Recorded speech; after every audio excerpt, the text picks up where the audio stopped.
Салам достор, биздин каналга жазылыңыздар. Башкалар көрсөтпөгөндү биз көрсөтөбүз. Мына бүгүн 4-апрель күнү Баткен областынын сайылында жамгыр жааган эле. Жамгырга кошулуп кичинекей ушундай курттар пайда болуп калыптыр. Муну караңыздар. Мына кыймылдап секирип жүрөт. Муну эмне деп ойлойсуздар?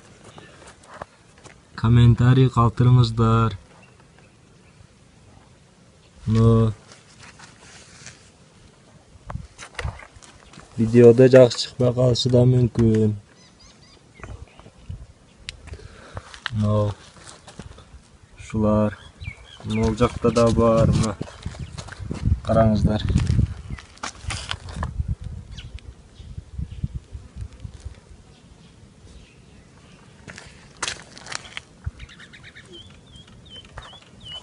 Туруп.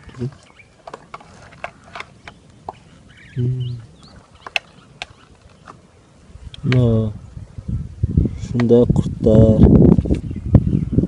Мурда жок болчу. Мурда эч ким көрбөгөн экен.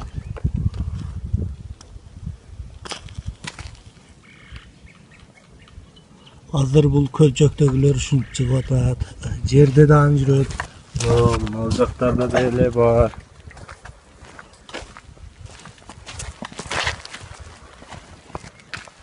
Чегерада жашаган.